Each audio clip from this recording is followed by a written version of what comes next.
The pediatric oncology ward at Metropolitan General Hospital existed in a perpetual state of hushed twilight, even at 11 o'clock at night. Fluorescent lights hummed their sterile lullaby above linoleum floors that gleamed too bright, too clean, reflecting the glow of monitors that beeped soft reassurances into the darkness. The air carried that particular hospital smell, antiseptic attempting to mask something deeper, something human and afraid. Through the wide windows, the city sprawled below, a galaxy of lights that promised a world beyond these walls, beyond illness, beyond the quiet desperation that clung to every surface. Mia Hartley moved through this landscape like she belonged to it, her scrubs wrinkled from a 12-hour shift, auburn hair escaping its ponytail in wisps that caught the light. She was 29 but felt older tonight, exhaustion settling into her bones with familiar weight. Her sneakers made soft squeaking sounds as she approached room 304, where 6-year-old Lucy Chen slept fitfully, her small hand curled around a stuffed rabbit that had seen better days.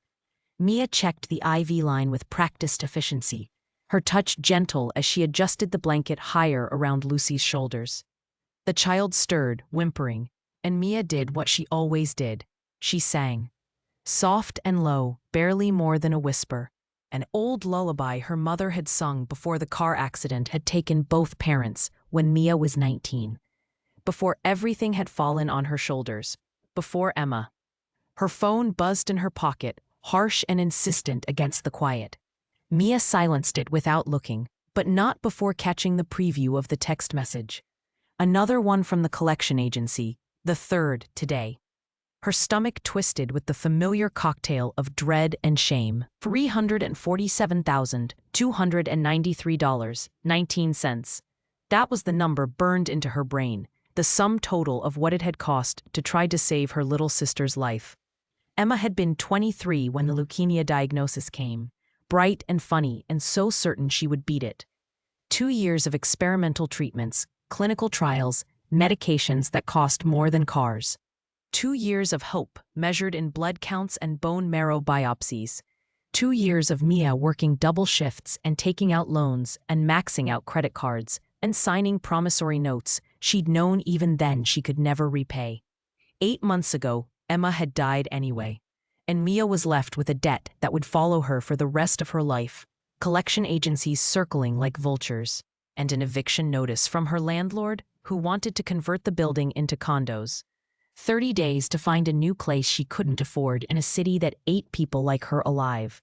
She kept a folder on her phone, hidden in a subfolder she rarely opened because it hurt too much.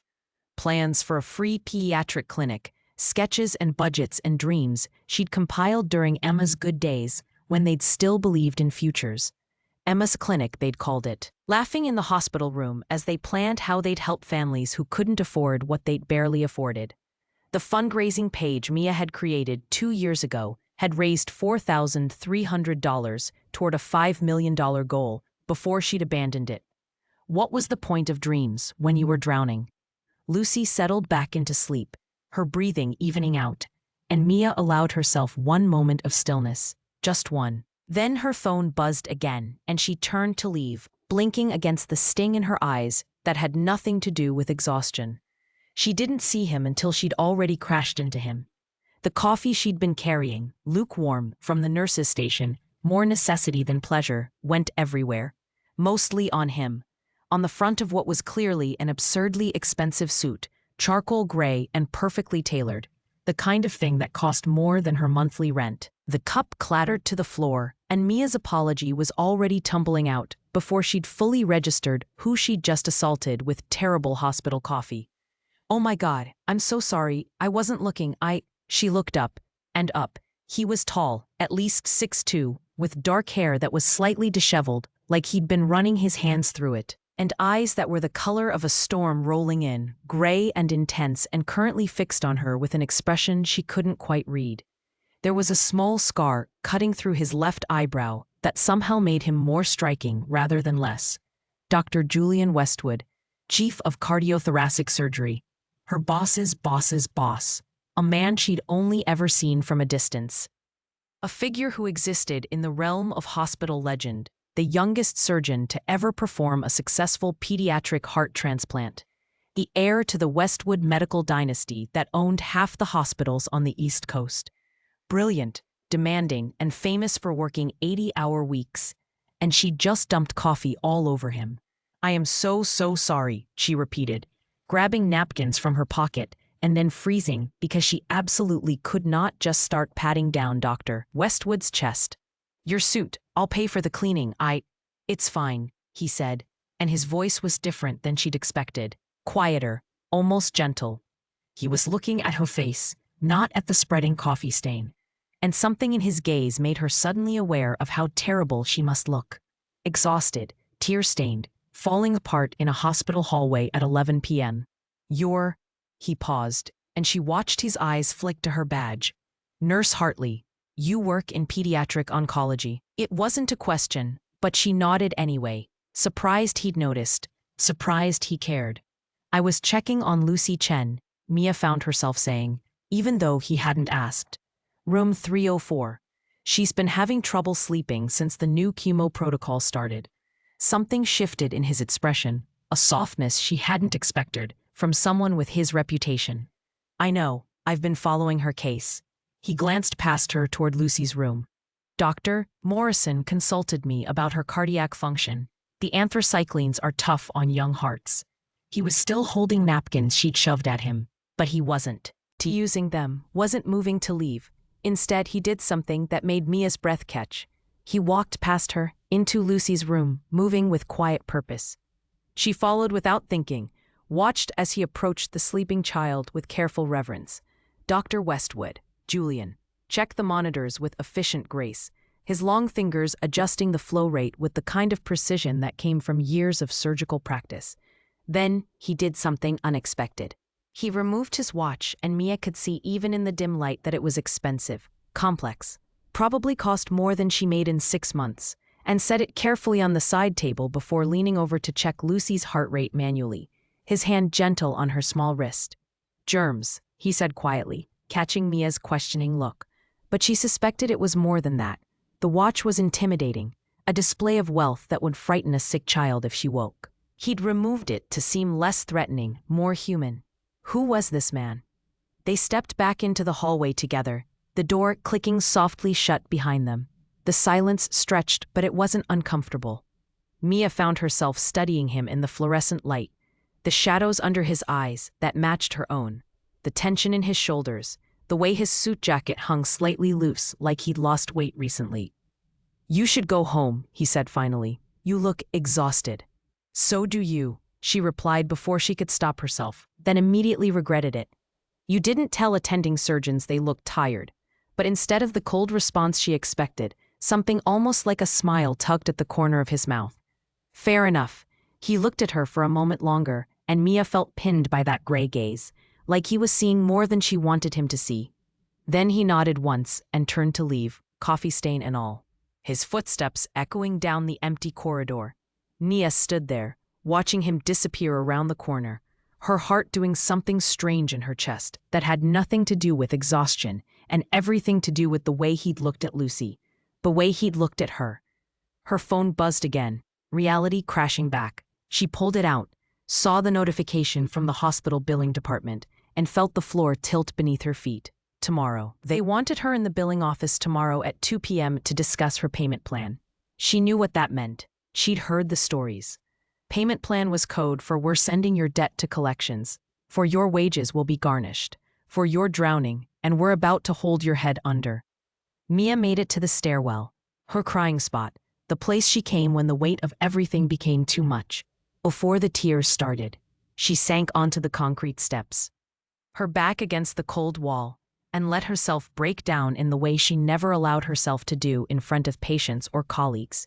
She didn't know he was there until his voice, quiet and careful, cut through her sobs. "I can make that disappear."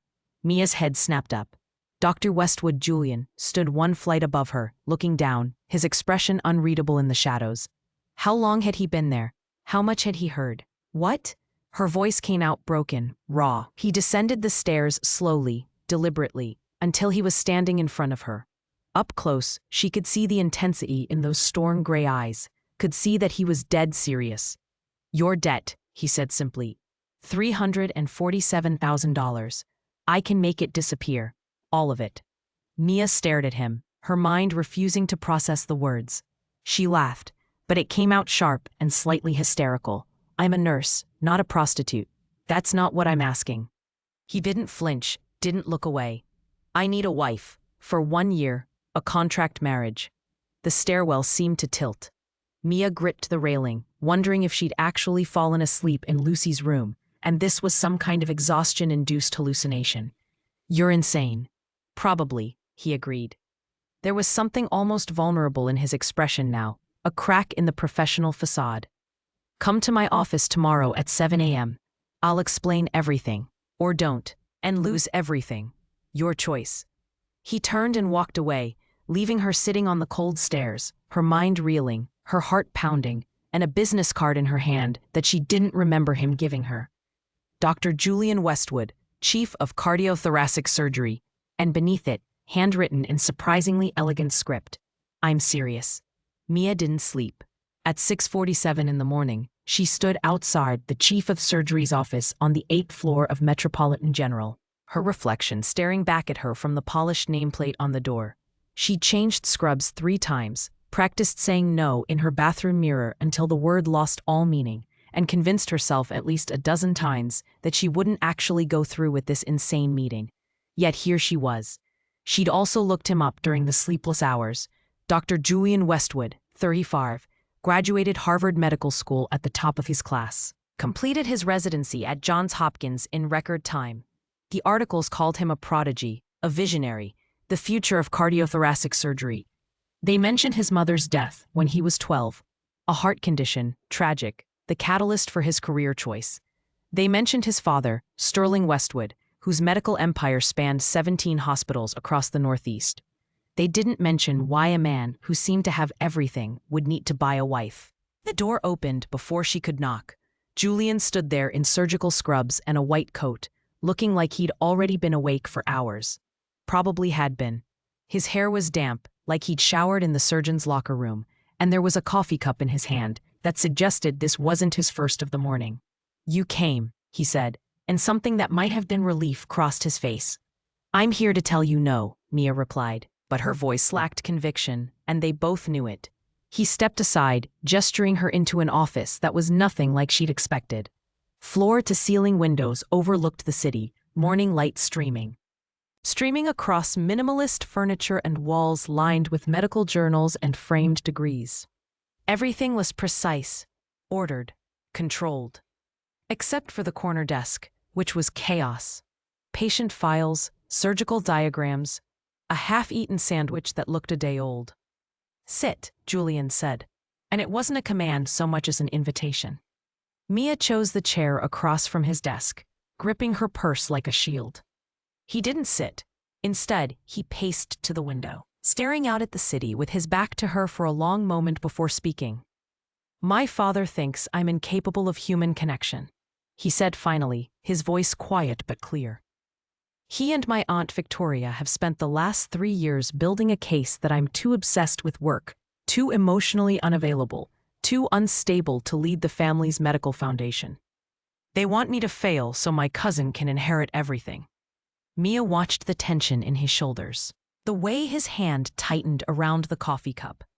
"I'm being considered for chief medical officer. It's not just a promotion. It's control of Metropolitan General's future. A seat on the Westwood Foundation board. The ability to shape healthcare policy. But the board vote requires unanimous approval for legitimacy. They want someone who can balance surgical excellence with human leadership. My father has convinced half the board I'm incapable of the latter."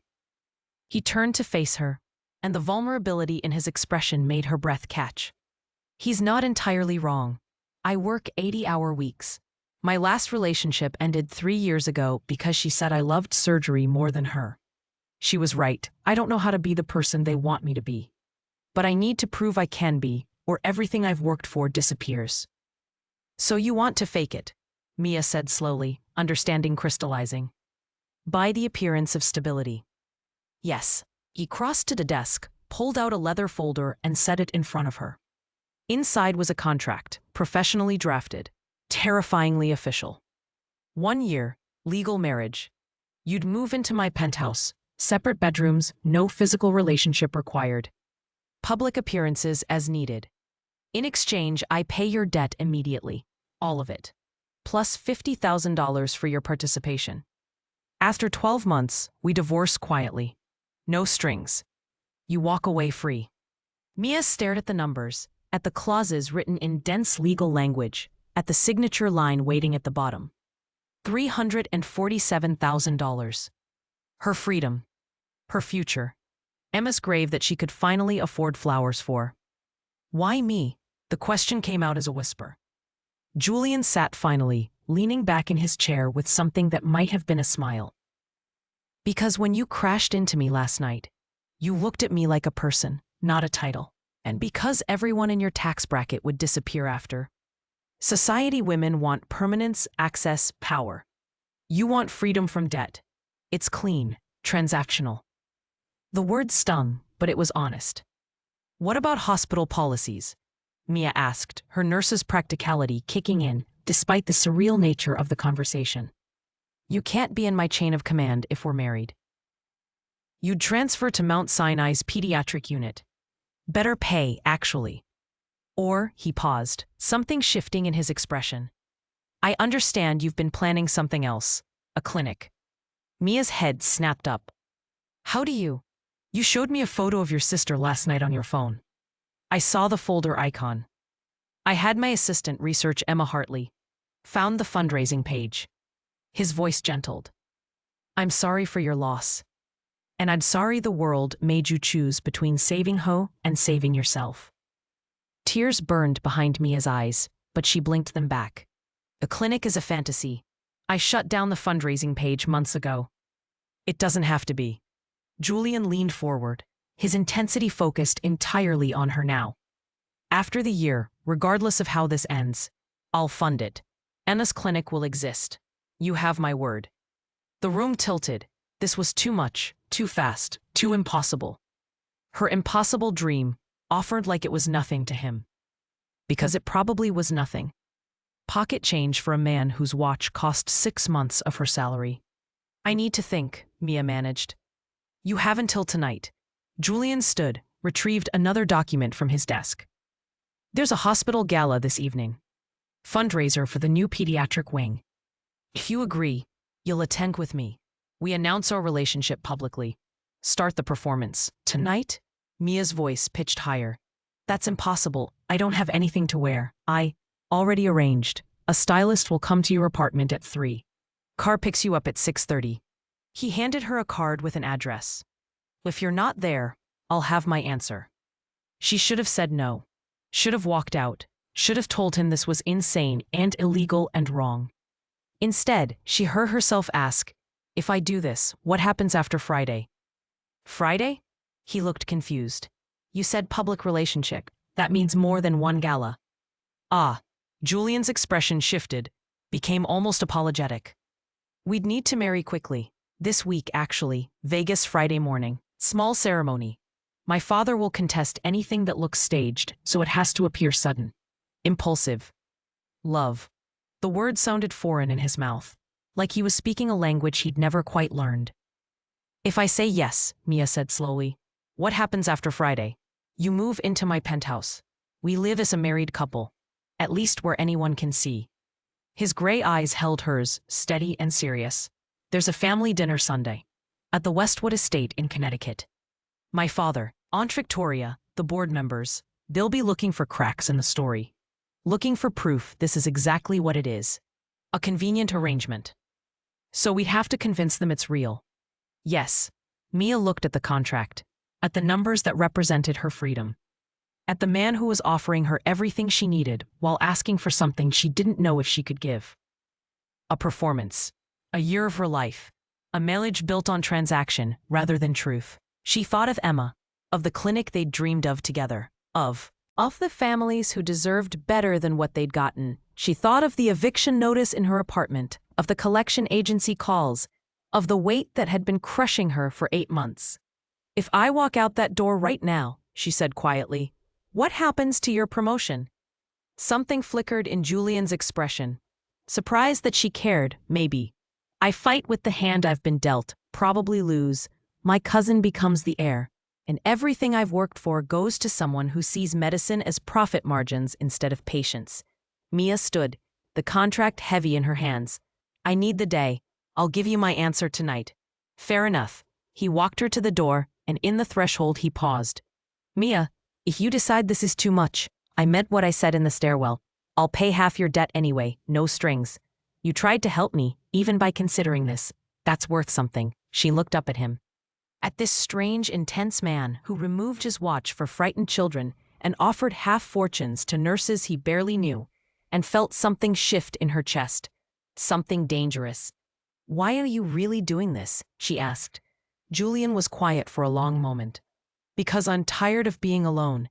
Even if it's fake, even if it's temporary. I'm tired of coming home to empty rooms and wondering if this is all there is. At least with you, I'll have someone who understands what it means to fight for something that matters. The honesty in his voice nearly broke her. Mia left without answering, the contract burning a hole in her purse, her mind spinning with impossible choices. She made it through her shift on autopilot, deflecting questions from colleagues about why she looked so distracted, why she kept checking her phone like she was expecting life-changing news. At 6:15, she stood in her tiny studio apartment, wearing an emerald silk gown that fit like it had been made for her body specifically, her hair styled in soft waves, makeup applied by hands much steadier than her own. The stylist had left 20 minutes ago with an envelope of cash, Julian's cash, and a knowing smile. The dress was beautiful. She barely recognized herself in the mirror. Her phone buzzed. Car downstairs. Mia picked up the contract from her kitchen counter. Looked at the unsigned line one last time, and made a choice that would change everything.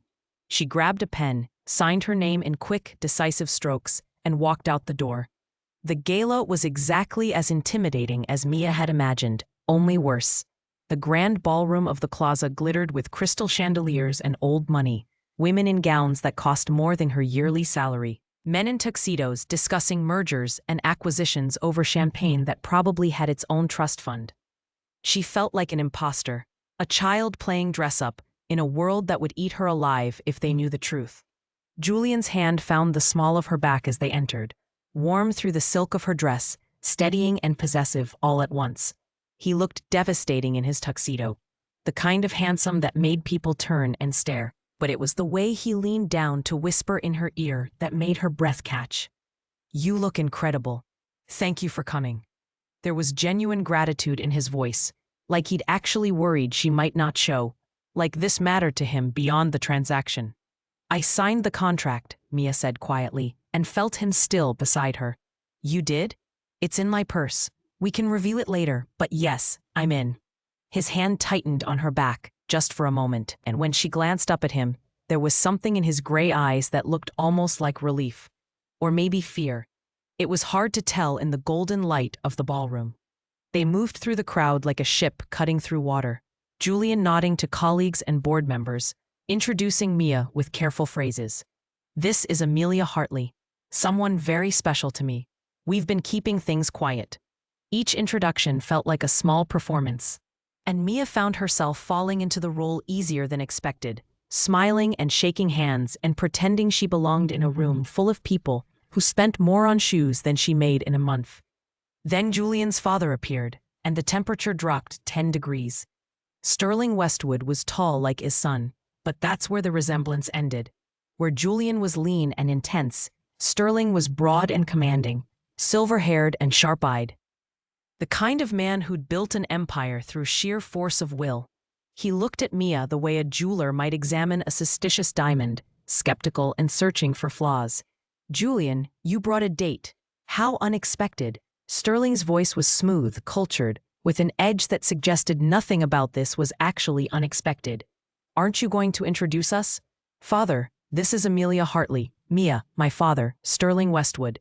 Mia extended her hand, willing it not to shake. Sterling took it, his grip firm and assessing. Hartley, should I know that name? Probably not, sir. I'm a pediatric oncology nurse at Metropolitan General. Something flickered in Sterling's expression. Surprise, maybe, or calculation. A nurse. How? Refreshing. Julian usually favors women with more prominent pedigrees. The insult was wrapped in politeness, but it landed like a slap.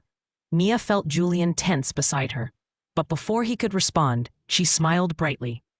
Well, prominent pedigrees don't teach you how to hold a child's hand while they're terrified of needles.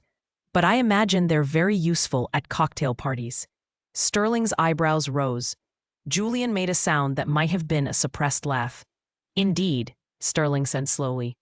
Julian, we need to discuss the board meeting next week. Excuse us, Miss Hartley. Actually, Father, we were just about to dance.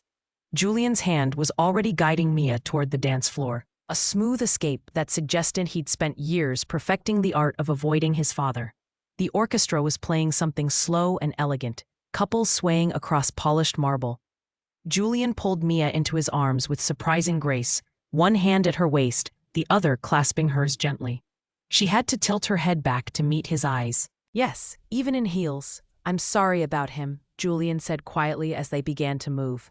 He's always like that, testing people, looking for weaknesses. It's fine, I've dealt with worse. Mia tried to focus on the steps, on not tripping over her own feet in a dress she wasn't used to wearing. Did I pass the test? With flying colors. The look on his face when you mentioned holding children's hands. Julian's smile was genuine now, transforming his usually serious expression into something almost boyish. That was perfect. They danced in silence for a moment, and Mia became acutely aware of how close they were, how his hand on her waist seemed to burn through the silk, how she could smell his cologne, cedar and something darker, more complex. How easily she fit against him, like puzzle pieces sliding into place. How did you learn to dance like this? She asked, desperate for distraction from the way her heart was racing. Ballroom lessons, ages 8 to 16, my mother insisted. His voice softened on the word mother. She said a surgeon needed steady hands and precise footwork. Turned out she was right about more than she knew. You miss her? It wasn't a question, but Julian answered anyway. Every day, especially in moments like this. She would have liked you, I think. She hated pretension. Used to scandalize my father by inviting the hospital janitors to our Christmas parties. Mia laughed, the sound surprising her. She sounds wonderful. She was.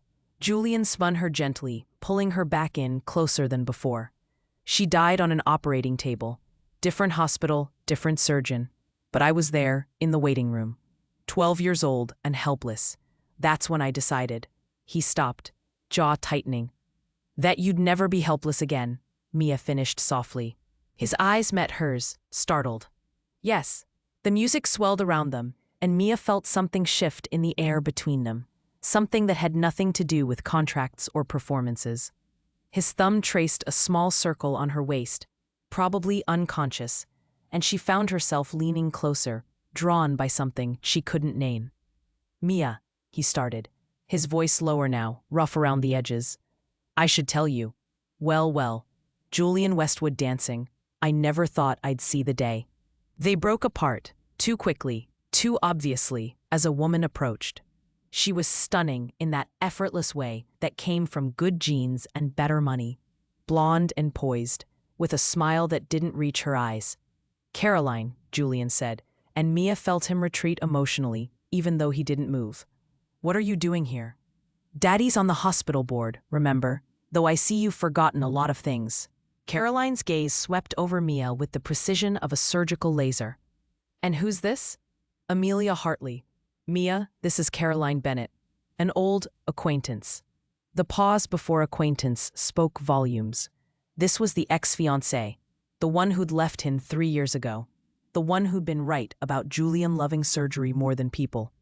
Lovely to meet you, Caroline said, in a tone that suggested it was anything but. How long have you two been seeing each other? I haven't heard any rumors, and usually Julian's personal life is such public knowledge. We've been keeping things private, Mia said, finding her voice. Julian values discretion. Does he? Caroline's smile sharpened. How interesting. He used to value transparency. Told me he'd never hide a relationship, because hiding things meant they weren't real. Her eyes fixed on Julian. But I suppose people change. Or maybe some things aren't meant to be real. The barb hit its mark. Mia felt Julian's hand tighten on hers, saw the muscle jump in his jaw. "If you'll excuse us," he said, his voice cold and professional, the warmth from moments ago completely gone. "We have other people to speak with." He guided Mia away from the dance floor, through the crowd, toward the terrace doors. The night air hit her like a shock after the stuffy ballroom. Cool and clear, the city spreading out below them in a carpet of lights. "I'm sorry," Julian said, immediately, running a hand through his hair and destroying its careful styling. "I didn't know she'd be here. I should have warned you." "It's fine," Mia interrupted, though her heart was still racing.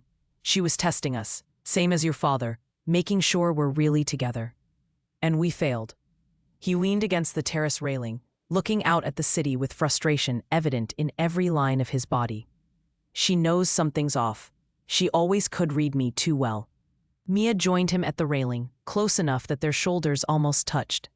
"Then maybe we need to practice being more convincing." Julian turned to look at her, something unreadable in his expression. "What do you mean?" "I mean, if we're going to pull this off, the wedding Friday, your family this weekend, we need to know each other better than we do.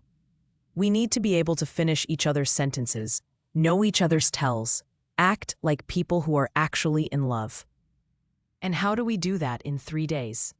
Mia took a breath, making a decision that felt simultaneously terrifying and inevitable. "We spend them together, not just public appearances, real time. You tell me about your life, I tell you about mine. We build a foundation solid enough to stand on when people like Caroline try to knock it down." Julian studied her face in the dim light of the terrace, and Mia watched something shift behind his eyes, a decision being made. "Okay, starting tomorrow. But there's something else." He pulled out his phone, typed something, and showed her the screen. "Friday isn't just the wedding. Sunday, after we get back, my father's planned a full weekend at the Westwood estate. Dinner with the board on Sunday, brunch with extended family Monday. We'd be there for 48 hours under constant scrutiny." Mia's stomach dropped. "That's a lot more than a dinner." "I know, and I'll add $25,000 to the contract for the additional commitment." He paused, something vulnerable crossing his face. "And I'll do something else. After the year, when this ends, I won't just fund your clinic. I'll have my family's foundation sponsor it.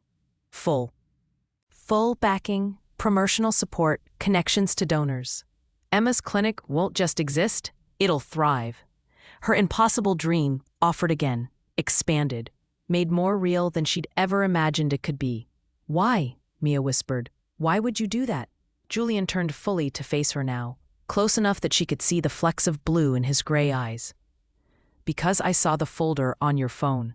I saw the goal, $5 million. I saw that you'd raised $4,000 and then stopped, and I can guess why. Your sister died, and the dream died with her. But it shouldn't have. Dreams like that, they deserve to exist. And you deserve to see it built." Tears burned in Mia's eyes. No one had talked about Emma like that since she died. No one had acknowledged that the clinic was more than just a fantasy. It was a memorial, a promise, a way to make meaning out of unbearable loss. "I'll do it," she said. "The weekend, the family, all of it." Julian's hand came up, hesitant, then tucked a strand of hair behind her ear that had escaped her careful styling. His fingers lingered on her cheek, warm and gentle. "Thank you." They stood there on the terrace, the sounds of the gala muffled behind glass doors, the city breathing below them, and Mia felt the contract between them begin to blur at the edges. This was supposed to be business, clean, transactional. So why did it feel like something else entirely? The chapel in Las Vegas was surprisingly tasteful. No Elvis impersonators, no neon lights, just soft ivory walls and morning sunlight streaming through tall windows. It was 8 a.m. on Friday, Nevada time, and Mia stood in a small dressing room staring at her reflection in a cream-colored dress that Julian had somehow procured overnight. Not white. She'd been specific about that. White felt too much like a lie, and this arrangement was already built on enough half-truths without adding symbolic ones. The past 3 days had been a blur of preparation disguised as getting to know each other. Tuesday night, Julian had driven her home from the gala, and then, instead of leaving, had asked if he could come up. They'd sat on her worn couch in her tiny studio apartment, him looking absurdly out of place among her second-hand furniture and medical textbooks, and talked until 3 in the morning.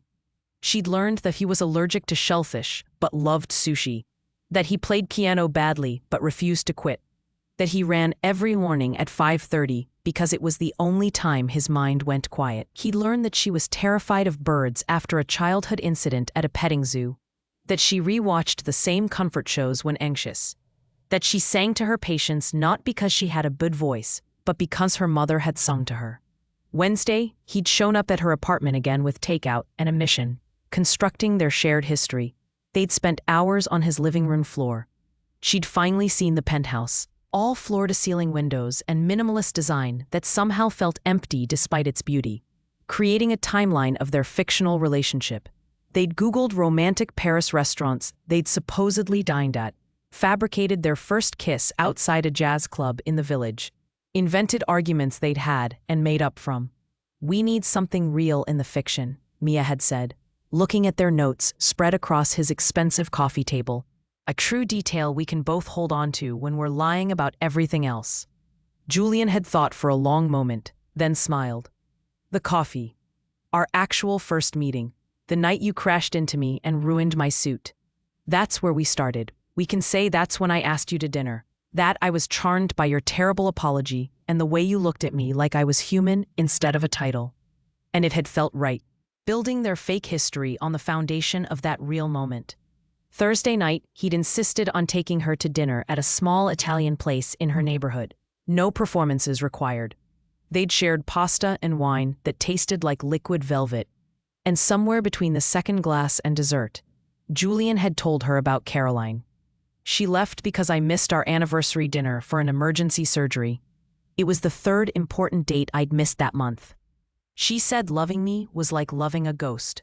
I was never really there, even when I was physically present." His voice had been quiet, matter-of-fact, but Mia had heard the pain underneath. "She was might. I didn't know how to be what she needed. I'm not sure I've learned since." Mia had reached across the table, covered his hand with hers. "Maybe you just needed someone who understood that saving lives isn't a choice you make. It's who you are." The look he'd given her had stolen her breath. Now, standing in this Vegas chapel dressing room, Mia wondered what she'd gotten herself into. This was supposed to be simple. A transaction. A year of her life in exchange for her freedom. But the man waiting for her on the other side of that door had somehow become something more than a stranger with a checkbook. He'd become someone who texted her goodnight, who remembered she took her coffee with too much sugar, who looked at her like she mattered. A soft knock interrupted her spiraling thoughts. "Mia, it's time." She opened the door to find Julian standing there, and her heart did something complicated in her chest. He was in a perfectly tailored navy suit, no tie, looking nervous in a way she'd never seen him before. His hair was slightly disheveled, like he'd been running his hands through it. And when his eyes met hers, something in his expression softened. "You look beautiful," he said quietly. The cream was the right choice. "You noticed." "I notice everything about you." The words were simple, honest, and they landed like a confession. The officiant was waiting, a kind-faced woman in her 60s who'd probably married hundreds of couples and could likely spot the fake ones from a mile away.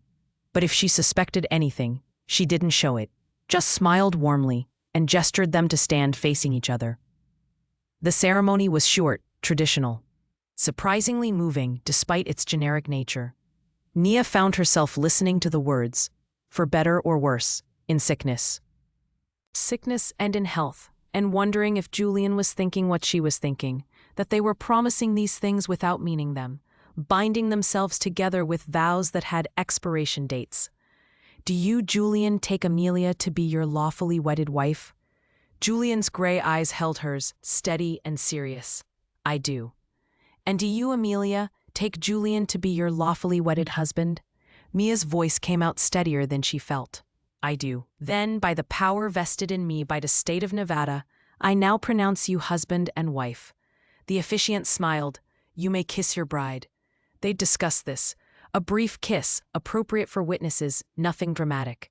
But when Julian's hands came up to frame her face, gentle and reverent, when he leaned down and pressed his lips to hers, something shifted. The kiss was soft, almost questioning, and Mia found herself leaning into it, her hands coming up to grip the lapels of his jacket. For a moment, one suspended, crystalline moment, it felt real. It felt like a promise that mattered. When they pulled apart, both slightly breathless, Julian's thumb traced her cheekbone. "Hello, wife," he murmured, and despite everything, Mia smiled. "Hello, husband." The paperwork after was surreal.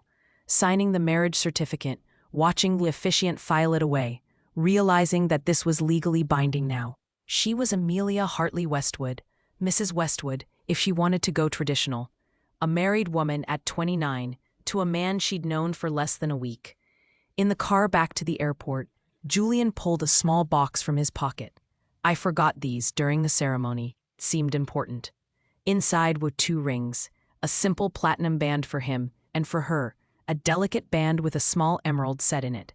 The stone caught the desert sunlight, green as her eyes. "You remembered my favorite color," Mia said softly. "I told you, I notice everything." He took her left hand, slid the ring onto her finger with careful precision. It fit perfectly. "Your turn." Her hands shook slightly as she took his ring, slipped it onto his finger. The platinum looked right against his surgeon's hands, somehow both foreign and meant to be there. They flew back to New York in first class. Julian working on his laptop while Mia pretended to read a book and mostly just stared at the ring on her finger. By the time they landed at JFK, exhaustion was setting in, the adrenaline of the morning fading into the reality of what came next. Moving into his penthouse felt like entering another world. The doorman knew Julian by name. The elevator required a keycard for the 42nd floor, and when the doors opened directly into his apartment, Mia felt like Alice tumbling down the rabbit hole into some impossible wonderland. "I had the guest room prepared for you," Julian said, setting down their bags and looking almost nervous. "I asked what your favorite color was for a reason." He led her down a hallway to a room that made her breath catch. It was beautiful. Sage green walls, soft lighting, a massive bed with linens that probably cost more than her security deposit. The furniture was new, but chosen with care. A reading chair by the window, a desk with good light, built-in bookshelves waiting to be filled. "There's a bathroom through there," Julian gestured to a door. "And this door," he indicated a heavy oak door set into the wall, "connects to my room. For convenience, if you need anything, it locks from both sides." They both stared at that door for a moment. The elephant in the room made physical. A barrier, a boundary, a threshold neither of them would cross. "Julian, this is too much," Mia started. "It's not." He turned to face her, and the intensity in his expression stole her words. "You're giving me a year of your life. The least I can do is make sure you're comfortable, that you have space that's yours."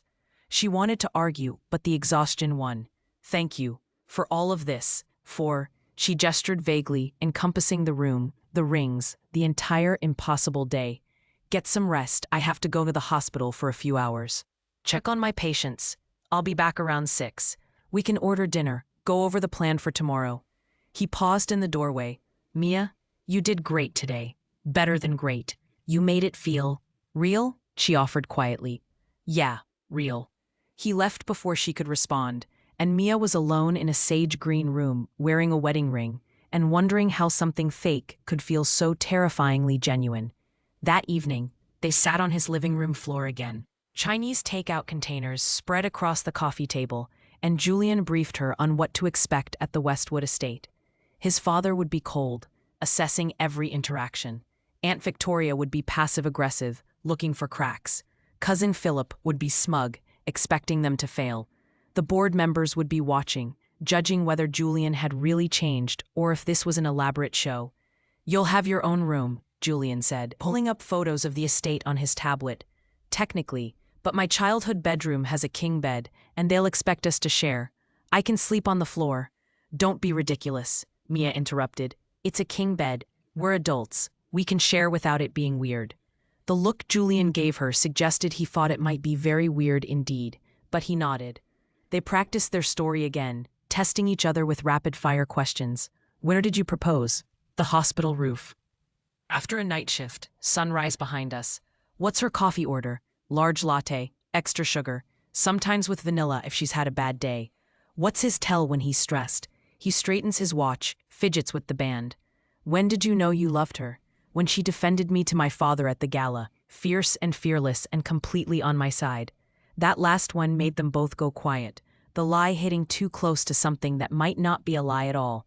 Around midnight, Mia found herself in the kitchen, unable to sleep, staring at Julian's pristine refrigerator stocked with wine and takeout containers, and nothing resembling actual groceries. "You really don't cook," she said when Julian appeared in the doorway, also unable to sleep, wearing pajama pants, and a t-shirt that made him look younger, more vulnerable. "I can perform a triple bypass, but I burnt pasta the last time I tried." He smiled sheepishly. "It's a skill I never developed." Mia laughed, the sound feeling good after the tension of the day. "Well, lucky for you, I make excellent grilled cheese, if you have the ingredients." They did, barely. She made 2 sandwiches while he watched like she was performing surgery. Then they took them out to the terrace, sitting on the outdoor furniture and eating in comfortable silence while the city breathed below them. "I'm scared," Mia admitted quietly, staring out at the lights. "About tomorrow, meeting your family, pretending to be something I'm not." "You're not pretending," Julian said. "You're my wife. That's legally true, as of 8 hours ago." "You know what I mean." He was quiet for a long moment, then set down his sandwich and turned to face her fully. "When I was 12 and my mother died, my father told me that feelings were weaknesses, that the only way to survive was to lock everything away and focus on what could be controlled: skill, knowledge, success. I've spent 23 years following that advice. And then you crashed into me with coffee and chaos, and suddenly all I can think about is how tired I am of being in control. How much I want to feel something real, even if it scares me." Mia's heart was pounding. "Julian, I'm not asking for anything," he said quickly. "I know what this is, what we agreed to, but I want you to know that when I'm with you, I don't feel like I'm pretending. I feel like I'm finally being honest."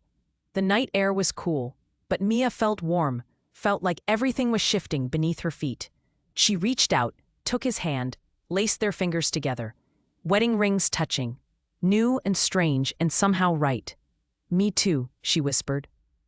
They sat like that until the sky began to lighten, neither willing to move, neither ready to acknowledge what was building between them. Because acknowledging it would make it real, and real things could hurt you. Real things could break your heart.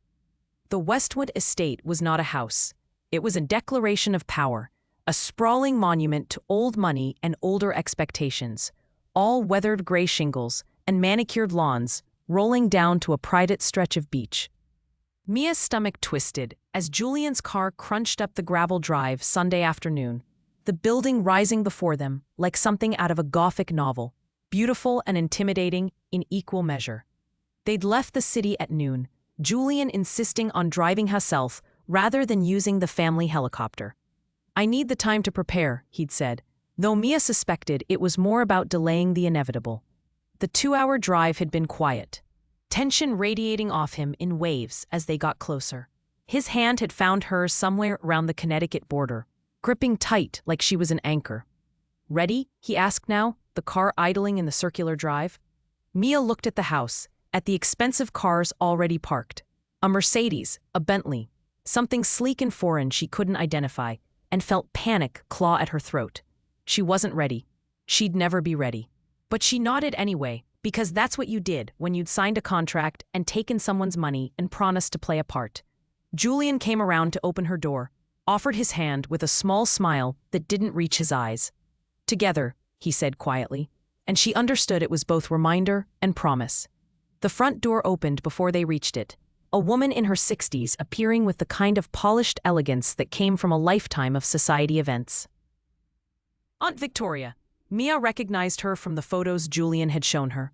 Tall, silver hair in an elegant chignon, cold blue eyes that assessed Mia in one sweeping glance and found her wanting. "Julian, you're late.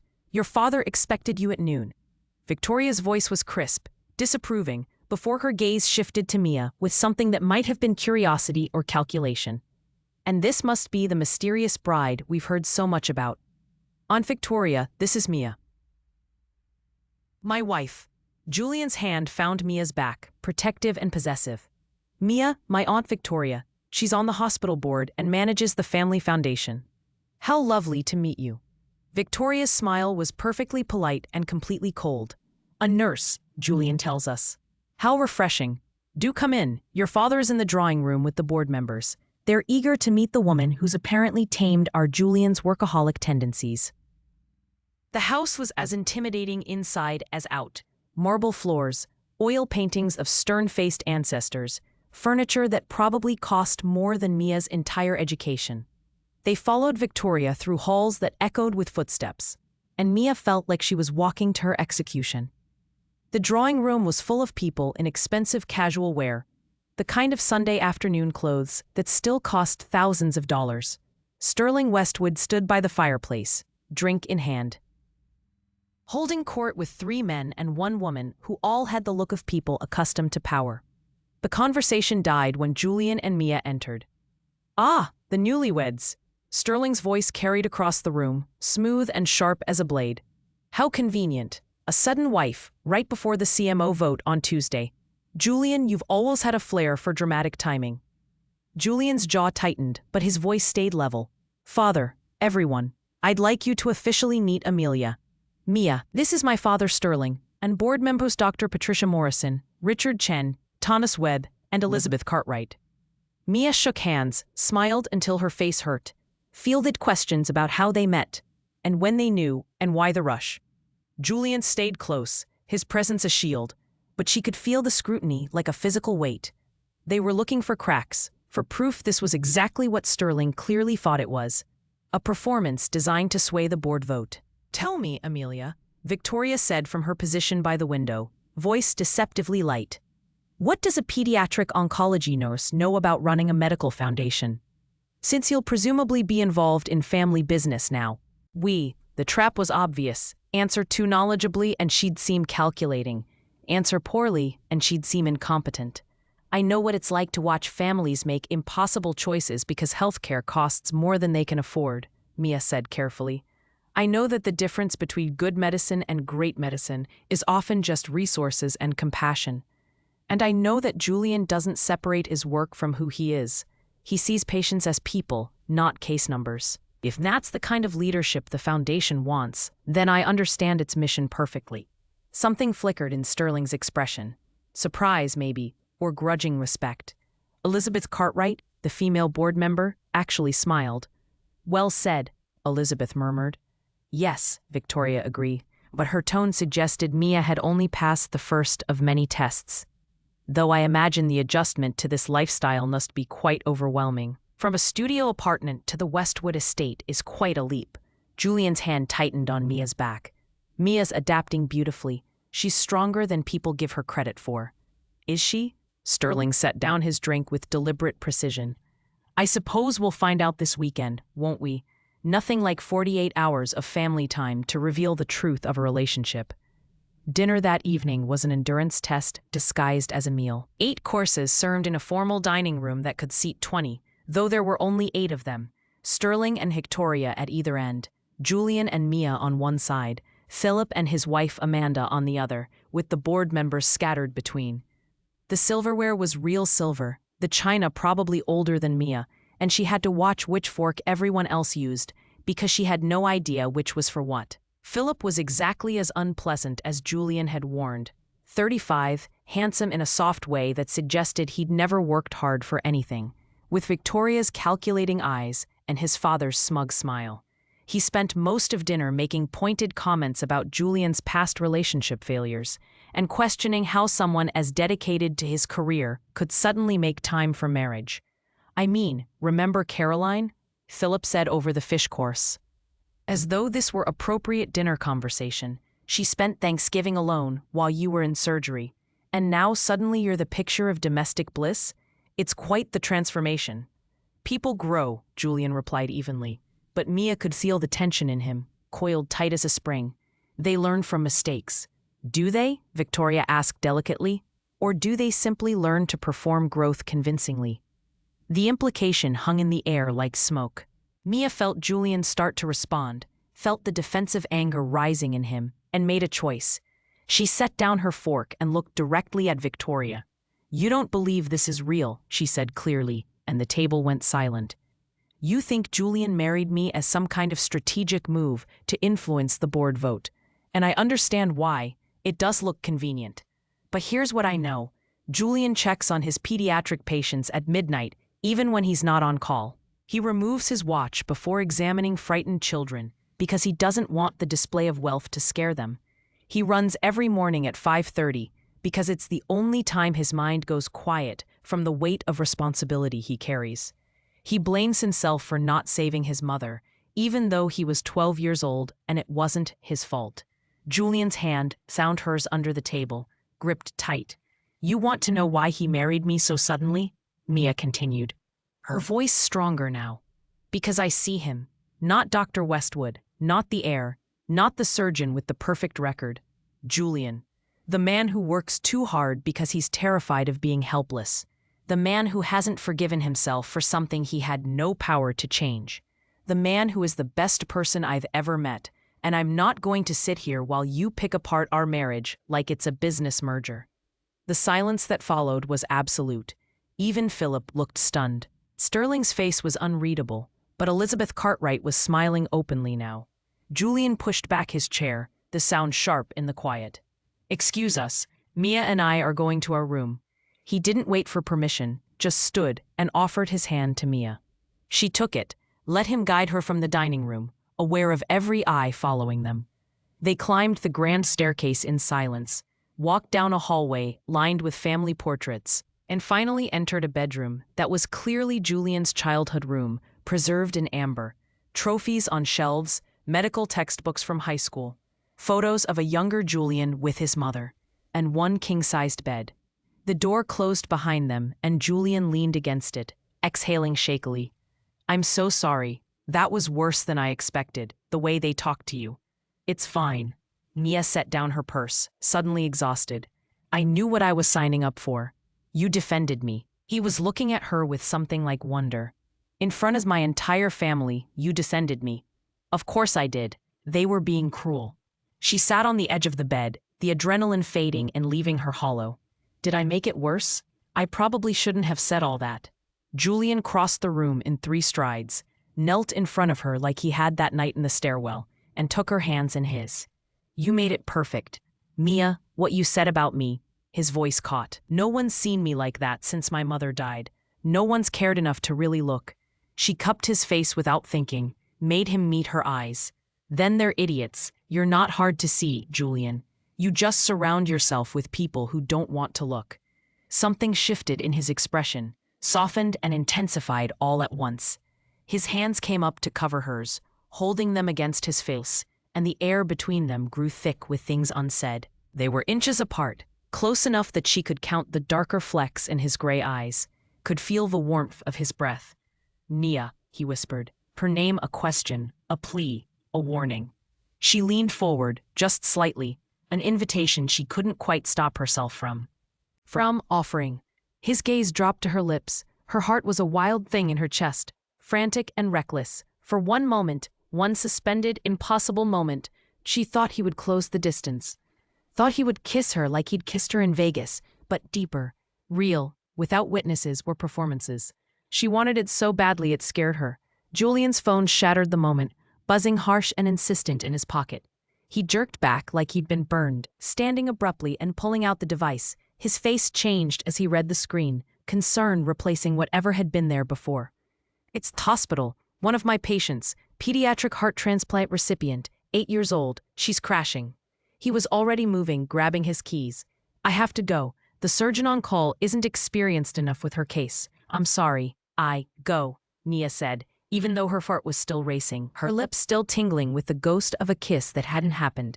"Go save her. That's who you are." He paused in the doorway, looked back at her with eyes full of regret and something deeper. "I'll be back as soon as I can. Don't let them get to you while I'm gone." Then he was gone, and Mia was alone in his childhood bedroom, sitting on a bed they were supposed to share, touching her lips and wondering what would have happened if that phone hadn't rung, if they'd crossed that line, if the performance had become something neither of them could take back. She lay awake for hours, listening to the old house settle, hyper-aware of the empty space beside her, Around 3 a.m., her phone buzzed with a text from Julian. Patient stable. Surgery went well. I'll be back in the morning. I'm sorry I left you there alone. Mia typed and deleted 3 responses before settling on, I'm glad she's okay. That's what matters.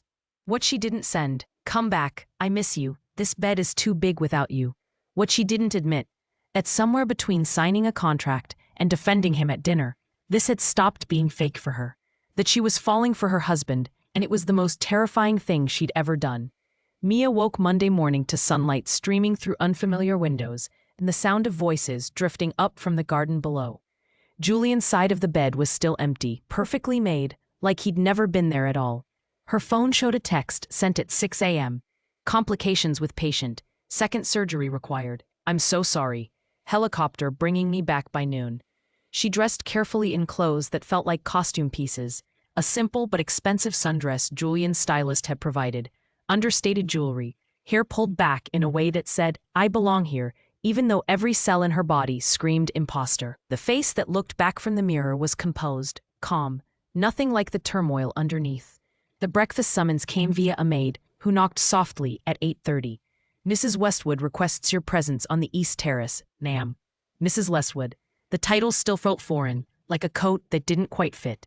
Mia followed the maid through halls that seemed designed to intimidate, out French doors onto a terrace overlooking manicured gardens that probably required a staff of 12. Victoria sat at a wrought iron table, coffee service laid out on pristine white linens, the morning paper folded beside her plate. She looked up as Mia approached, and her smile was all polite venom. Amelia, good morning. I hope you slept well, though I imagine Julian's bed felt rather empty. Good morning. Mia took the seat across from her, accepting coffee from the hovering staff member with a murmured thank you. Julian texted, his patient needed him. Of course she did. Victoria's tone suggested this was exactly what she'd expected. Julian always has a patient who needs him. It's remarkably convenient, isn't it? An excuse that always sounds noble, always justifies his absence. Mia took a careful sip of coffee, saying nothing.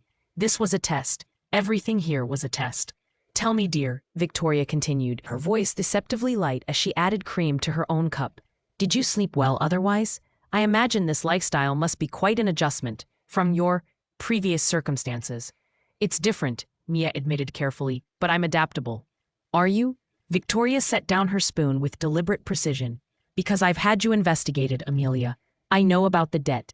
$347,000 in medical bills from your sister's treatment. I know about the eviction notice, the collection agencies, and I know that all of that debt disappeared the week before you married my nephew, paid in full by a grant from the Westwood Medical Foundation. Mia's stomach dropped, but she kept her face neutral. Julian helped me. That's what people do for those they care about. Is it? Victoria leaned forward, her eyes sharp as surgical instruments. Or is it what people do when they're buying something? A service, perhaps? A year-long performance in exchange for financial salvation. The accusation hung in the air like smoke. Mia's hands tightened on her coffee cup, the only outward sign of her panic.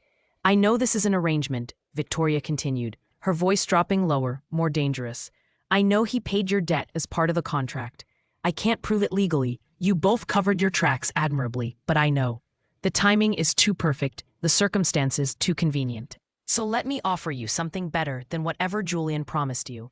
She slid an envelope across the table. Mia didn't touch it. $200,000. Plus, I'll ensure your debt stays paid. All you have to do is leave. Quietly. File for annulment on grounds of fraud. Walk away and let Julian face the consequences of his desperate attempt to manipulate the board. Mia stared at the envelope. At the number that represented more money than she'd ever imagined having.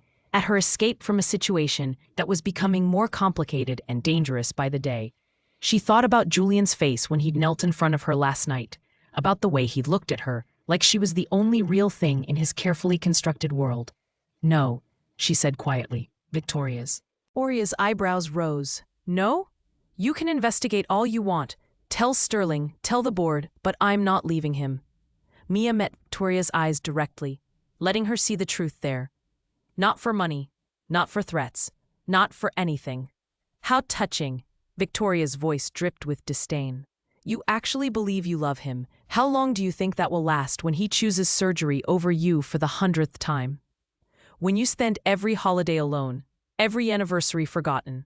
Every important moment sacrificed to his obsession with saving people he doesn't even know. At least I'll know I tried, Mia said. Which is more than you can say. Victoria's face hardened. You have no idea what you're talking about. Don't I? You're so convinced Julian can't sustain a real relationship that you're sabotaging this one before it has a chance. Maybe the problem isn't Julian. Maybe it's that no one in this family has ever actually supported him in anything that matters.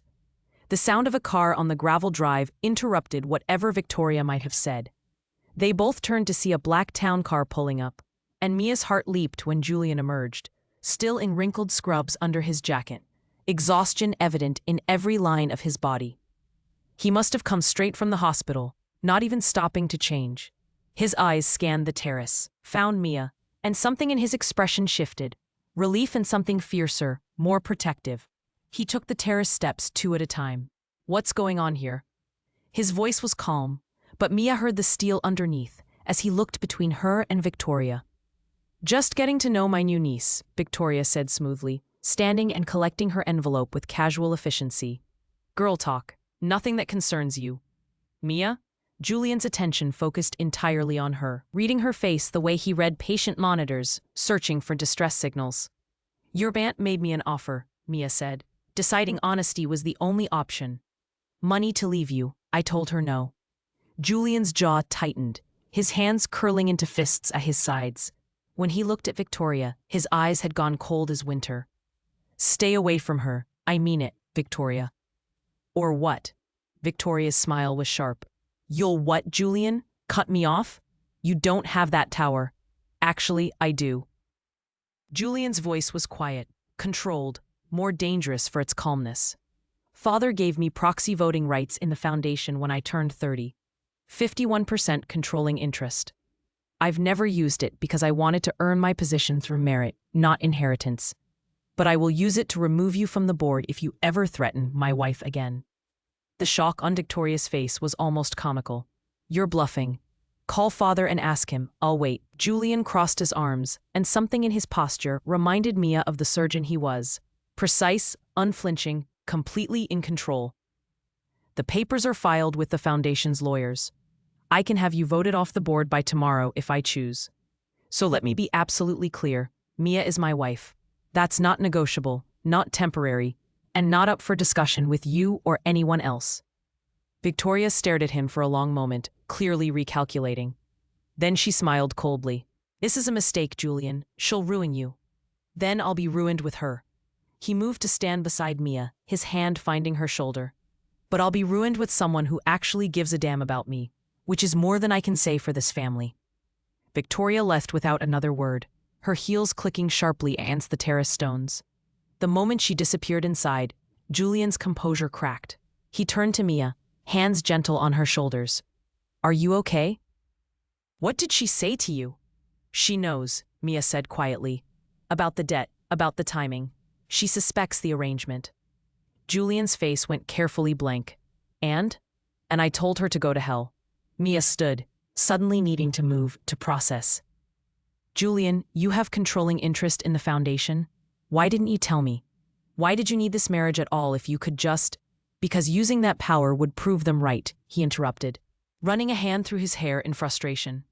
It would prove I can only win through inheritance and manipulation, not through actually being the person they need me to be. The CMO position requires unanimous board approval for legitimacy. If I force it through with proxy votes, I'm just my father's son wielding power I didn't earn. I wanted to prove I could do both, be a brilliant surgeon and a functional human being capable of relationships. So you hired a wife to prove you could maintain a relationship? Mia heard the edge in her own voice. Do you hear how insane that sounds? Yes, he looked at her with raw honesty. It's completely insane. But it was the only option I could see, and I was desperate. And then you— He stopped, jaw working. You became more than the option. You became the person I wanted to come home to. The person I thought about during surgery. The person whose opinion actually matters to me. Mia's breath caught. Julian, I know what this is, he said quickly, defensively. I know we have a contract with an expiration date. I know this is supposed to be fake. But Mia, when I saw you sitting across from Victoria, when I thought she might have convinced you to leave." His voice cracked. "I realized I wasn't scared of losing the CMO position. I was scared of losing you." The terrace seemed to tilt. Mia stared at him, at this brilliant, broken man who'd hired her to play a part and somehow made her want to make it real. "What are you saying?" "I'm saying that what I feel for you isn't part of the performance." He stepped closer, close enough that she could see the exhaustion in his eyes, the surgical mask cracking to reveal the vulnerable human underneath. "I'm saying I don't know when it happened, but somewhere between Vegas and last night, this stopped being business for me." "Me too," Mia whispered, the admission terrifying and necessary. "Julian, His phone rang. Of course it did. He pulled it out, glanced at the screen, and something in his face changed. Concern, then resignation, then that familiar wall slamming back into place. "The patient from last night, she's unstable again." His voice had gone professional, distant. "I need to go back. She needs a third surgery, and I'm the only one who knows her case well enough." "Then go," Mia said, even though her heart was breaking, even though they were so close to saying things that couldn't be unsaid. "Go save her." Julian hesitated, looking torn. "I'm sorry. I keep leaving you here alone. This is who you are," Mia interrupted gently. "I told you last night, I love that about you. I meant it." The word love hung between them, heavy with implications neither was ready to examine. Julian took a step toward her, stopped, visibly fought with himself. "I'll be back tonight," he said finally. "We'll talk. Really talk. About what this means, about what we—" The phone rang again, urgent. "I have to go." He left, and Mia stood on the terrace watching his car disappear down the drive, touching her lips where he'd almost kissed her, again, and wondering if they'd ever stop being interrupted, if they'd ever have the chance to finish what they kept starting. She spent the day avoiding the family, walking the grounds, trying to make sense of the tangle of her emotions. By dinner, Julian still hadn't returned. By midnight, she was lying alone in his childhood bed, staring at the ceiling, when her phone buzzed.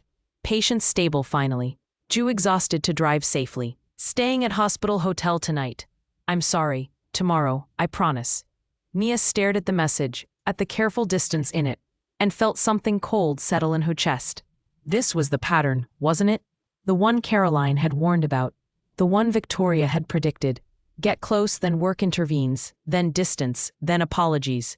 A cycle that would repeat until she was just another person Julian had disappointed. She typed, "It's fine. See you tomorrow." What she didn't type. "I'm scared this will always be us," almost saying things, almost crossing lines, almost becoming real before something pulls you away. What she didn't know, that Julian was sitting in an empty hotel room, staring at his phone, terrified of the feelings coursing through him.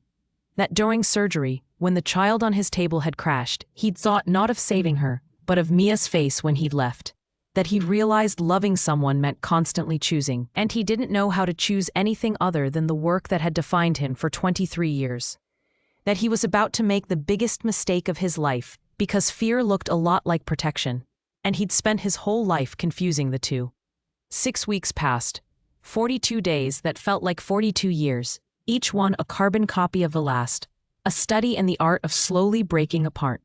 Mia moved through her life like a ghost inhabiting her own body. She'd transferred to Mount Sinai's pediatric unit as planned, worked her shifts with the same compassion she'd always shown, came home to the penthouse that had never quite felt like home, and tried not to count the hours until Julian walked through the door. When he did, if he did, they were polite, careful. Two strangers performing the choreography of cohabitation without ever touching, without ever finishing the conversation they'd started on that terrace in Connecticut. The board had voted. Julian was chief medical officer now, the promotion he'd wanted, the position he'd sacrificed so much to earn. He'd told her over dinner from separate takeout containers, his voice professionally pleasant, like he was updating a colleague rather than his wife. She'd congratulated him. He'd thanked her. They'd eaten in silence. The CMO position had made him busier, somehow, though Mia hadn't thought that possible. 80-hour weeks became 90, then 100. He left before she woke, came home after she'd gone to bed. They communicated through text messages that grew increasingly sparse and impersonal. The door between their bedrooms stayed closed. Mia tried to convince herself this was better, cleaner. They'd done what they'd set out to do, convinced his family, secured his promotion, maintained the appearance of a stable marriage. The contract had 6 more months to run. And then they'd divorce quietly, and she'd have her clinic, and he'd have his career, and everything would be exactly as they'd planned. Except she couldn't stop thinking about the way he'd looked at her, on that terrace, the things he'd almost said, the kiss that kept almost happening. Except she'd fallen in love with her husband somewhere between Vegas and Connecticut, and now she was living with the ghost of what they might have been. Tuesday afternoon, 6 weeks and 3 days after they'd returned from his family's estate, Julian's lawyer appeared at the penthouse door. Mia had been homesick with a migraine, curled on the couch in pajamas, and she answered the door expecting a delivery, not a man in an expensive suit holding a manila envelope like it contained a bomb. "Mrs. Westwood, I'm David Chen, Mr. Westwood's attorney. May I come in?" The formality sent ice through her veins. She stepped aside, let him enter.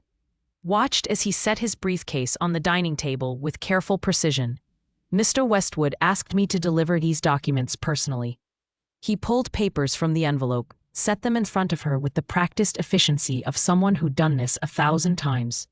Annulment papers, citing irreconcilable differences. He's requesting termination of the marriage contract 6 months early. The room tilted. Mia gripped the back of a chair, staring at the papers like they were written in a language she didn't understand. "He's ending it? Mr. Westwood wanted me to assure you that all contract terms will be honored. Your debt remains paid in full.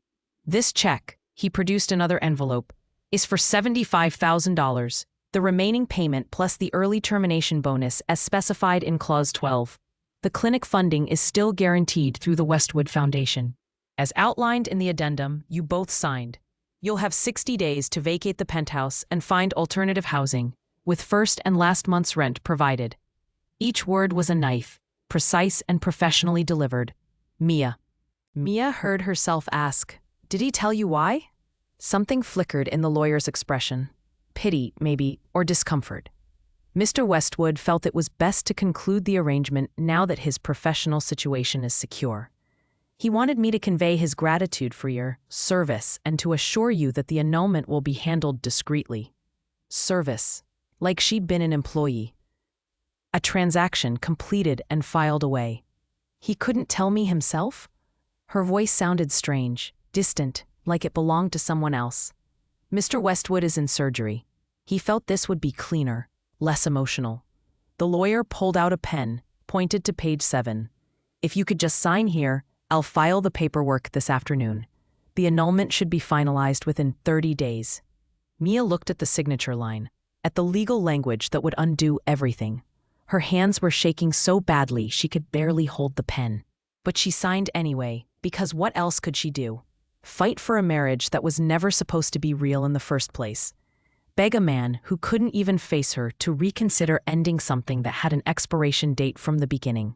The lawyer left with the signed papers and a professional smile, and Mia stood in the middle of the too perfect penthouse and felt something inside her shatter. She'd known this was coming eventually. The contract had always been temporary, but she'd thought they'd have a conversation, at least. Thought he'd look her in the eye when he ended things. Thought what they'd almost said to each other had meant something. She'd been wrong. 2 weeks later, Mia had moved out of the penthouse and into a modest one-bedroom in her old neighborhood. She'd returned to her regular shifts at Mount Sinai, avoided the cafeteria where hospital gossip flew, and tried to pretend her heart wasn't a hollowed-out cavity in her chest. The check from Julian sat in her bank account, untouched. The clinic plans sat in a folder on her phone that she couldn't bear to open. She hadn't heard from him once. It was a Friday evening, late September, when Owen Campbell found her in the hospital parking garage at the end of her shift. Owen, kind, steady Owen from the ER, who'd been asking her out for months before she'd married Julian, who'd respected the ring on her finger even though everyone knew the marriage had imploded spectacularly. "Mia, hey." He jogged to catch up, slightly breathless, boyishly handsome in his scrubs and white coat. "I was hoping I'd catch you." "Hey, Owen." She managed a tired smile, keys in hand, just wanting to go home and not think for a few hours. "Listen, I heard about everything. The annulment. I'm sorry. That must have been really hard." His blue eyes were genuinely sympathetic. But I was wondering, and tell me if this is too soon, I'll completely understand. But would you maybe want to get coffee sometime? Just as friends? You look like you could use a friend. Mia opened her mouth to say no, that she wasn't ready, that she might never be ready. But then she thought about Julian, who hadn't called or texted or shown his face in 2 weeks, who'd ended their marriage through a lawyer like she was a business transaction he'd completed, who'd made her believe something was real and then disappeared like smoke. Sure, she heard herself say, coffee would be nice. Owen's face lit up. Really? That's great. There's that new place on Amsterdam, supposed to have incredible pastries. Tomorrow? Say 10 a.m.? Tomorrow works. They exchanged numbers, made plans, and Owen walked her to her car with the kind of attentive courtesy that felt both comforting and wrong. He wasn't Julian, didn't have the intensity, the brilliant, damaged edges, the way of looking at her like she was the only real thing in his carefully controlled world. But maybe that was good. Maybe safe and uncomplicated was exactly what she needed. She didn't know that Julian was sitting in his office on the 8th floor, watching through the window as Owen walked Mia to her car. Didn't know that he'd been watching her for days, catching glimpses in hallways, making sure she was eating, sleeping, surviving. Didn't know that signing those annulment papers had been the hardest thing he'd ever done, born from terror rather than indifference. During that third surgery on his pediatric patient, when the child had coded on the table and Julian had fought for 20 minutes to bring her back, he'd had a moment of devastating clarity. He'd realized that everyone he loved, he lost. His mother on an operating table, Caroline to his workaholic tendencies, and Mia, he would lose Mia too, because he didn't know how to be what she needed, didn't know how to choose anything other than the scalpel and the surgical suite, and the familiar territory of saving lives that weren't the ones he actually cared about. So he'd chosen to lose her on his terms, before she could leave on hers. Had told himself he was protecting her from the inevitable disappointment of loving someone who couldn't love her back the way she deserved. Now, watching Owen make her smile, a real smile, the first he'd seen in 6 weeks, Julian felt something crack open in his chest. A surge of cold, stark panic that he'd made a catastrophic mistake. That he hadn't pushed her away to protect her. He'd pushed her away because he was a coward. And now she was moving on. With someone better, kinder, more available. Someone who wouldn't miss anniversaries for surgery, or forget to call or choose work over love every single time. Someone who wasn't him. Julian's hands clenched on his desk, knuckles white. He watched Mia's car pull out of the parking garage, watched Owen wave after her with obvious affection, and felt jealousy burn through him like acid. This was what he'd wanted, wasn't it? For her to be free of him, to find someone who could actually make her happy? Then why did it feel like dying? His phone was in his hand before he'd consciously decided to pick it up. He pulled up her contact, still labeled Mia wife, because he hadn't been able to bring himself to change it, and stared at the screen. Text her, call her, do something. He set the phone down, picked it up, set it down again. She deserved better then. Him crawling back after pushing her away, deserved better than another cycle of almost intimacy, followed by inevitable abandonment. Deserved Owen's uncomplicated affection and reliable presence and ability to actually show up. But the image of Owen touching her hand, making her smile, being there in ways Julian had never managed, it was intolerable, unacceptable, wrong on a visceral level that had nothing to do with logic and everything to do with the possessive, irrational certainty that she was his. Saturday morning at 9:45, Julian found himself in the parking lot of the coffee shop on Amsterdam, watching through the window as Mia arrived. She was wearing jeans and a soft sweater, her auburn hair loose around her shoulders, and she looked beautiful and sad and like everything he'd thrown away. Owen arrived 3 minutes later with flowers, carnations. Julian's jaw clenched. She hated carnations. She told him once they reminded her of funerals.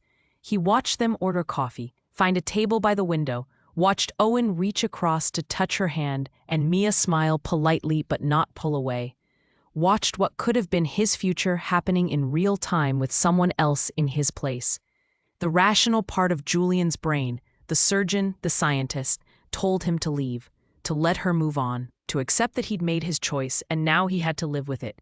The rest of him, the part that had been locked away since his mother died, the part that Mia had somehow reached and awakened, was screaming.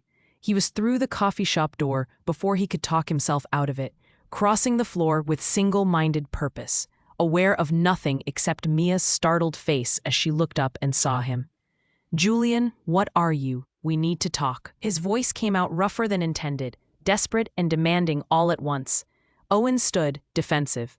"Hey, we're kind of in the middle of something here." "I know, I'm sorry." Julian didn't take his eyes off Mia. "But I need to talk to my wife." "Ex-wife," Mia corrected, her voice sharp with hurt she wasn't bothering to hide. "You made that very clear when you sent your lawyer."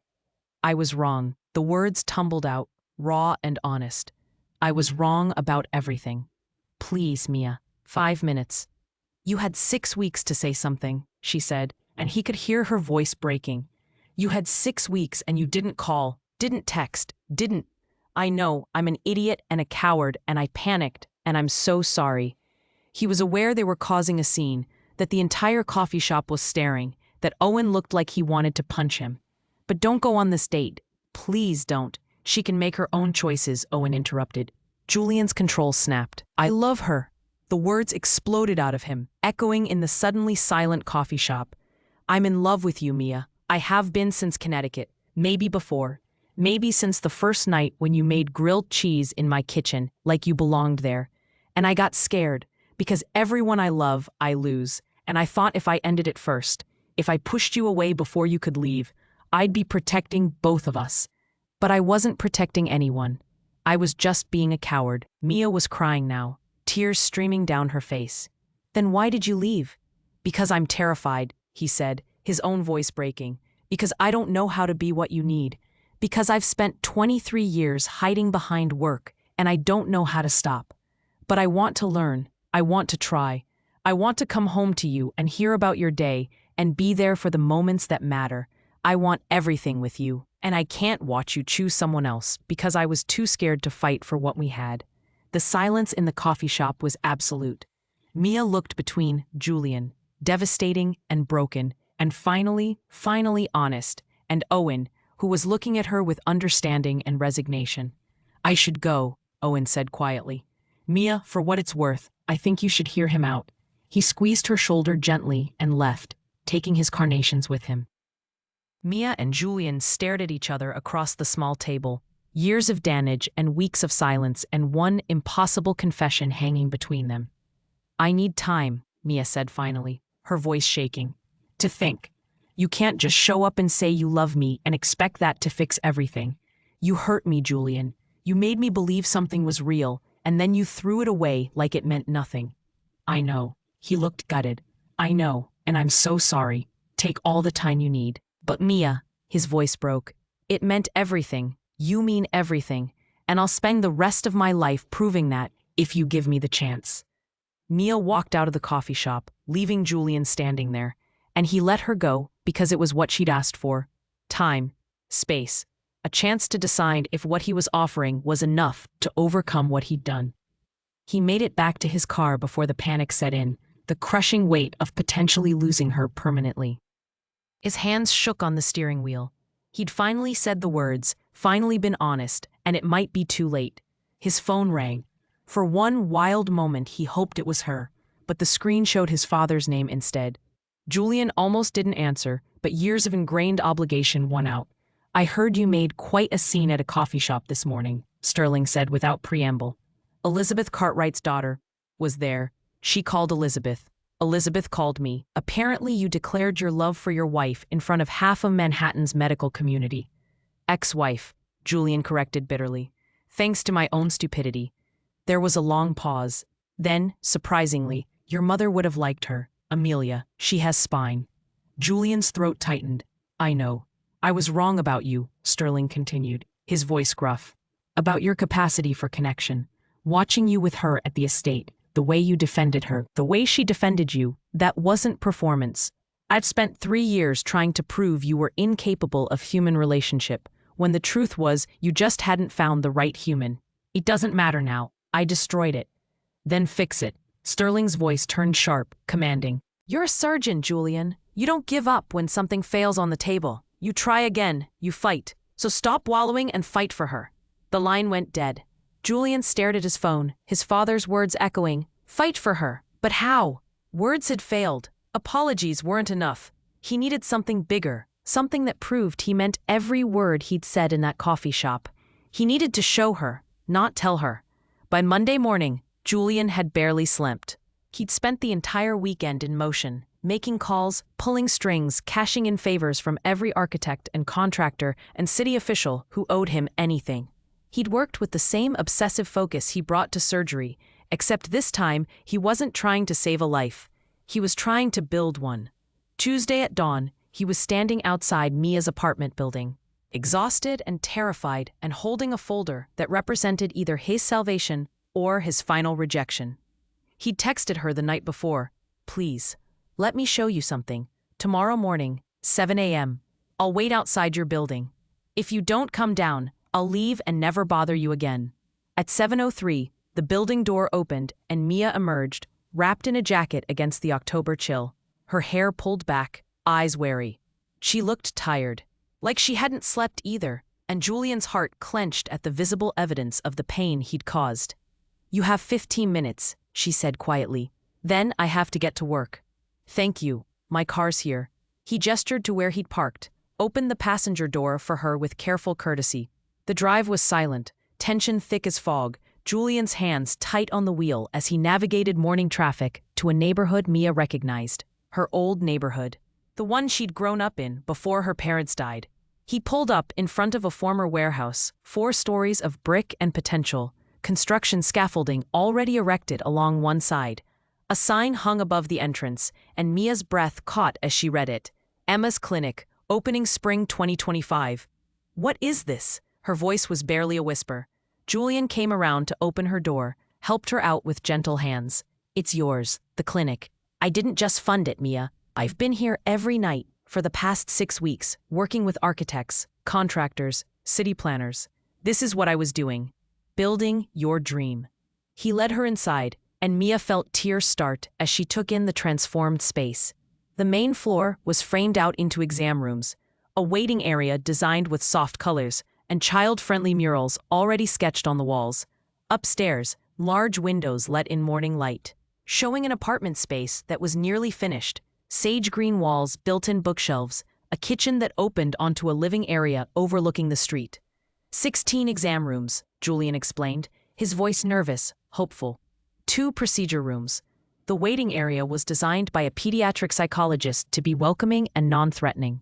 Upstairs is a director's apartment, for you, if you want it, or we can rent it for income. This is your project, Mia, your vision. I just helped make it real. She walked through the space in a daze, touching walls, peering into rooms, trying to process the magnitude of what he'd done. In one of the consultation rooms, she stopped, staring at the soft green paint. "My favorite color. I remember everything you told me," he said quietly.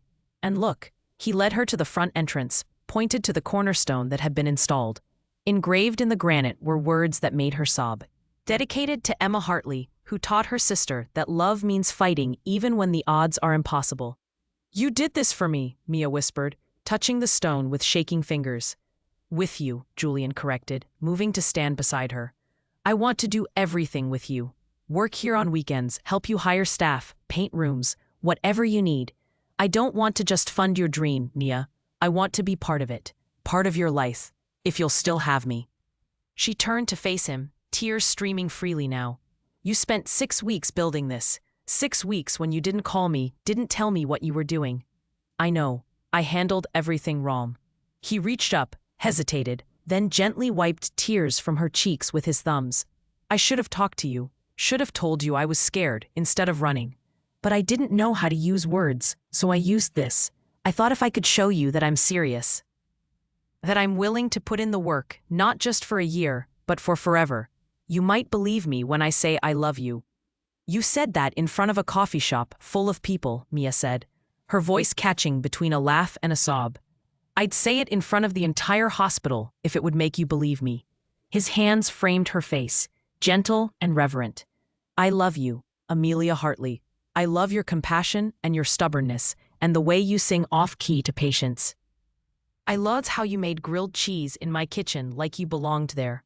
I love that you defended me to my father and stood up to Victoria and saw past all my walls to the person underneath. And I'm terrified because I don't know how to do this, how to be someone who doesn't choose work over everything else. But I want to learn. I want to try. I want to build a life with you that isn't about contracts or performances or expiration dates. What about surgery? Mia asked, her voice shaking. What about the 80-hour weeks and the missed dinners and the emergencies that always come first? I can't promise I'll be perfect, Julian said honestly. There will be emergencies. There will be times I have to choose the patient on my table. But I promise I'll tell you when work is overwhelming. I promise when I'm scared, I'll talk to you instead of running. I promise that you will always be my priority. Even when I have to temporarily focus elsewhere. We'll fight together, not alone. We'll figure it out together.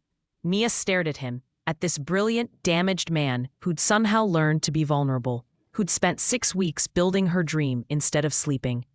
I was so angry at you. You had every right to be. You still do.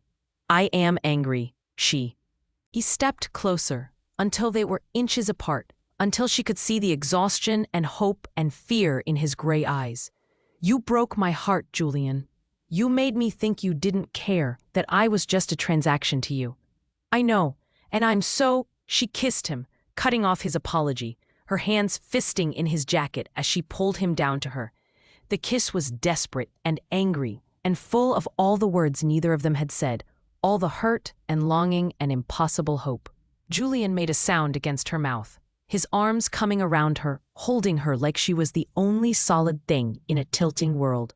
When they finally broke apart, both breathing hard, Mia kept her hands on his chest, feeling his racing heartbeat under her palms.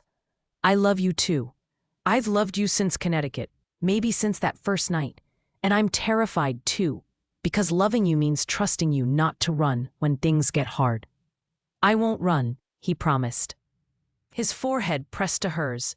Never again. I'll mess up in other ways, probably, but I won't run. You have my word. Then we try, Mia said. We try for real this time. No contracts, no expiration dates, no performances. Just us, figuring it out as we go. Just us, Julian agreed, and kissed her again, softer this time. A promise and a beginning. They stood there in the clinic that would bear Emma's name, surrounded by the physical manifestation of his apology and her dream, and let themselves believe in second chances, in the possibility that broken things could be mended if you were willing to put in the work, in the terrifying, exhilarating prospect of building something real. There's one more thing, Julian said, eventually, reaching into his pocket. He pulled out a small box, and when he opened it, Mia saw her wedding ring, the emerald band he'd given her in Vegas, that she'd returned with the annulment papers. I never filed them, he admitted. The annulment papers. I told David to file them, but I couldn't make myself actually do it. Legally, technically, we're still married. If you want the annulment, I'll sign them today. But if you don't— He took her left hand, where a pale line still showed where the ring had been. If you want to try this for real, I'd like to put this back where it belongs. Mia looked at the ring, at the man holding it, at the clinic surrounding them. She thought about contracts and performances and all the ways they'd tried to keep this fake. She thought about how spectacularly that had failed, how you couldn't contractually obligate feelings or put expiration dates on love. Put it back, she whispered. Julian slid the ring onto her finger with shaking hands, and this time when they both looked at it, it meant something different. Not a prop in a performance, but a symbol of a choice they were making freely. Without lawyers or clauses or escape hatches. Hello, wife, Julian murmured, and Mia recognized the echo of their Vegas wedding, the way he'd said it then with careful hope. Hello, husband, she replied, and this time she meant it completely. 6 months later, Emma's clinic opened its doors on a sunny April morning. Mia stood at the entrance in professional attire, Julian beside her in one of his perfect suits. Their hands linked as news cameras flashed and a crowd gathered for the ribbon-cutting ceremony. My sister Emma believed that healthcare was a human right, not a privilege, Mia said into the microphone, her voice steady despite the emotion. She believed that no family should have to choose between treatment and financial survival. This clinic exists because of her belief and because of everyone who helped make this dream real. Her eyes found Julian's, and she squeezed his hand. He'd been there every weekend for 6 months, painting walls and moving furniture, and learning to delegate his hospital responsibilities so he could be present for what mattered. They'd fought about his hours, about her stubbornness, about 100 small things that came with learning to build a life together. But they'd fought together, not apart, and that made all the difference. Julian handed her the scissors, and she cut the ribbon to enthusiastic applause.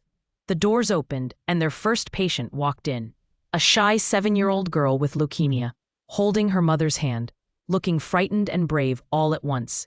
Mia knelt to the girl's level, and Julian watched with soft eyes as his wife did what she did best, made a scared child feel safe. That evening, they stood in the apartment above the clinic, their apartment now, decorated with Mia's books and Julian's medical journals, with photographs from their Vegas wedding and their real wedding that they'd had 3 months ago with close friends and Lucy Chen as their flower girl. "Thank you," Mia said, wrapped in Julian's arms on their couch, overlooking the clinic that bore her sister's name, "for building this with me." "Thank you for teaching me how to live," Julian replied, pressing a kiss to her temple. "Really live, not just survive. We make a good team, Dr. Westwood. The best team, Dr. Westwood." She'd kept her name legally, but took his socially, a compromise that felt right for them. They sat in comfortable silence, watching through the windows as the clinic's lights glowed below them, proof that impossible dreams could come true if you were willing to fight for them. That love could be found in the most unlikely places, in coffee spills and contract negotiations and performances that became too real to fake. That sometimes the best relationships were the ones you didn't plan for, the ones that crashed into your carefully controlled life and changed everything. Mia turned in Julian's arms, kissed him soft and slow, tasting like hope and new beginnings. "I love you," she said, the words easy now, said 1,000 times and meaning more each time. "I love you," he replied, and meant forever. Outside, the city breathed around them, full of possibility and promise. Inside, 2 people who'd started as strangers bound by contract had become partners bound by choice. It wasn't the story either of them had planned to write, but it was the one they'd fought for, built together, and refused to give up on. And it was real. Finally, completely, perfectly real.